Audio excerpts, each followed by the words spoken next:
Very clear in the current climate that people are ever more fascinated in ghosts. I think, if you do believe in ghosts and you're on your own personal grieving journey, or dealing with loss whatsoever, dealing with death, it could bring you some comfort. I've always been sort of very much aware that the supernatural's out there. The most scary one, it was almost so vivid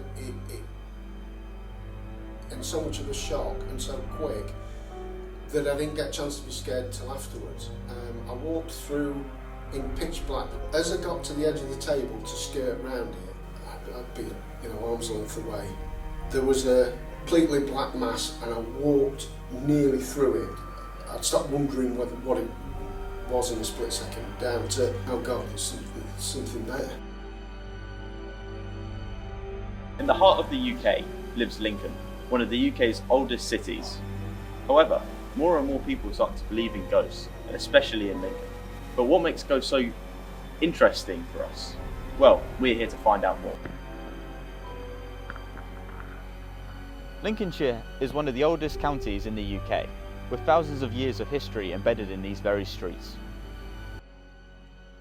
For example, a few hundred feet away from the cathedral lies Greystone Place, whose inhabitants still claim to be able to hear the sound of a head rolling and bouncing down the alley during the dead of the night. As the story goes, two thieves broke into the cathedral during the 14th century and attempted to rob the funeral procession of St. Hugh, the former Bishop of Lincoln, who had been buried with riches. Upon stealing the chest, they realised his severed head was inside amongst the jewels, and dropped the box, spilling the gold and the head down Greystone Place, where it would lie until it was discovered later the next morning. 500 feet away from Lincoln's cathedral lies this road, one of Lincoln's most haunted areas. People across the country have come and heard these tales from Lincoln's ghost store. Daniel Kibblewhite-Pounds has been telling these tales as part of Lincoln's ghost store for the last 15 years, and he's here to tell us some more information about ghosts and some stories about Lincoln. I think ghosts are really kind of, like I said, they're a repetition of events. They're not something looking to make anything happen, but then again, spirits themselves also have an intention. So an open and closing door in an empty building can be enough to prove there's something in that building that's supernatural, but in virtual fact they're a lot more common than we realise. Some people argue that once you pass into the sort of other side, you leave behind all kind of need for money, sort of material goods, that sort of stuff. So there's no need for jealousy or that sort of stuff. There's no need for sort of greed. You have everything you need and you turn to love. Some say that events happen that are so terrible and so unpleasant that it leaves a resignation behind which could be classed as evil. Here we are outside Lincoln's Cathedral. One of the most famous tales of the cathedral is the Lincoln Imp, who lives just inside these walls. This story starts with Satan sending the imp to Lincoln Cathedral to cause trouble. The imp was destroying the angel choir, but when an angel appeared to stop the imp jumped onto a pillar and started throwing rocks at the angel. The angel then turned the imp into stone, and here he is as of today. When the Prince of Wales, not the current Prince of Wales Charles, who's now king, but the one before him came to Lincoln, he was entertained by James Usher, who the gallery's named after, and James Usher gave him a tie-pin of the Lincoln Imp, a gold tie-pin, and he went to the Grand National. His horses won and his bets won, and he said publicly to the papers, it must be me or this new Lincoln Imp tie-pin that's won me luck. And that made the Lincoln Imp a kind of an effigy used by people in sort of betting industry, in the sort of betting world, and spread the name of the Lincoln Imp. And that's why the football team are called the Imps, because they are named after the Imps here in Lincoln. And I think he's probably the most famous sort of supernatural little person thing that we have here. Other tales and hauntings of paranormal activity around the cathedral come from online, such as this video, in which a small ghostly figure can be seen behind a wall, but yet somehow disappears.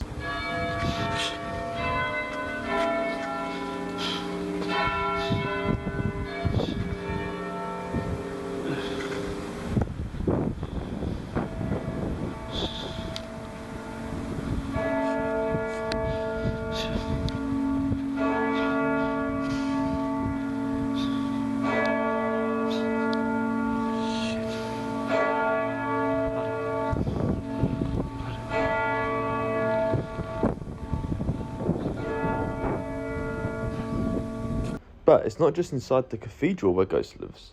As a matter of fact, one belongs to Brown's Pie Shop, just down Lincoln's steep hill. Brown's Pie Shop, which has a chap called Humphrey, and the pie shop themselves use him a lot in their promotional literature. He's a mischievous little chap who causes all sorts of shenanigans when people aren't looking, moves things around, throws things around, and he's just on the steep hill. But why would ghosts fascinate us to this extent? What is it about them that connects us to them? For the last 15 years, Dr. Scott Brewster has been studying Gothic literature and could help us understand where ghosts have come from and what it is about them that truly connects us to them. Ghost story begins in the probably late 18th, early 19th century. It's an emphasis on the ghost being an agent of justice, someone who comes back to right the wrongs of the past or enact vengeance.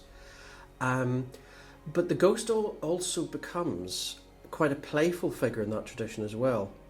A figure to reckon with for sure, but also one that's associated with sometimes comedy, sometimes with shared entertainment around a fireside, and not just this menacing figure who emerges from the darkness to threaten and frighten those around. Well, there are figures that have been around for millennia.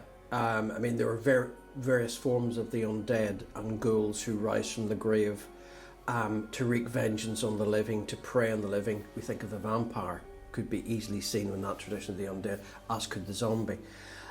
Cultural phenomenon, because it's very, very clear in the current climate that people are ever more fascinated in ghosts. The sort of traditional spirit and spectre that modern life, with its rationalism and its scepticism, should have long dispensed with. But ghosts continue to fascinate us and are not going away anytime soon. Because I think ultimately ghosts may be fundamentally a matter of belief. A very subjective response or impression that you get, which doesn't mean they're not real or they're vivid or meaningful to you, the individual who experiences them. But perhaps looking for proof that one can show under a microscope or replay might not be the optimum way to think about ghosts being a meaningful part of our culture. I'm not sure science is best equipped to capture those pieces of evidence in ways that we'd find absolutely verifiable and convincing.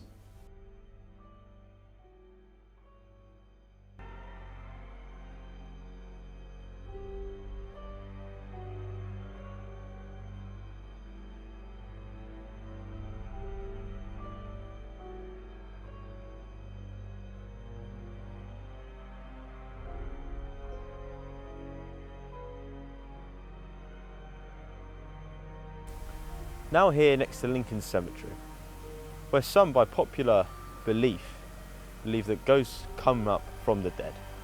However, ghosts just don't tend to haunt graves or buildings, they can also haunt the living. Tony Morris has a personal paranormal experience that he's here to share with us. The most scary one, it was almost so vivid and so much of a shock and so quick that I didn't get a chance to be scared till afterwards. Going around to see a friend of mine, and I was sat in the living room, and you can see the reflection of the kitchen behind me in the TV. So he's making a drink, and I'm occasionally glancing up to the TV, and he was stood in the kitchen. And I could see him stood in the kitchen clearly. And I heard the back door go. So I shouted, "Oh, you're going out?" And he said, "No, I've just got back in." Strange. "What do you mean you just got back in?" "I've been to the garage to fetch some milk." I said, "No, you've not been anywhere. You've been stood in the kitchen all the time." And he says, "Oh, you've seen it, have you?" "Seen what?"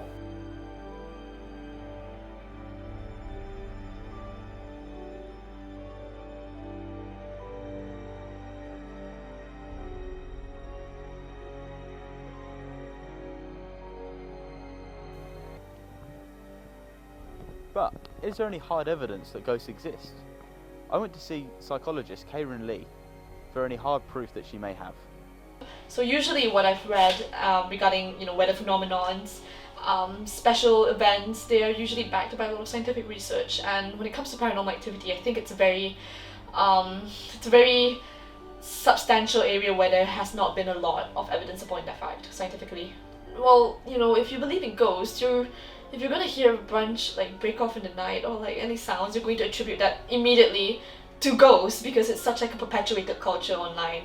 And horror movies and all that, obviously that is fiction, but the feeling of being more scared or like more aware after watching like a horror film, I think your perpetual fear of ghosts in your brain will make you attribute that to like almost like a very natural phenomenon, which is like the wind or like a branch breaking or like someone walking outside. I think if you do believe in ghosts and you're on your own like personal grieving journey or like dealing with loss whatsoever, dealing with death, it could bring you some comfort if you believe in that. But a lot of the times I don't think believing in ghosts as like in a scientific way brings you any like positivity, unless you're specializing in like ghost research or something. Yes, well, I think I find it very respectful because we perpetuate a lot of like respect for the elders and those who've passed on. And I think this is a very, very like nice way to remember your ancestors and everything, and to still, remind yourselves that they were once your ancestor, they were once a person who was alive, and you're remembering them for their memory in the real world.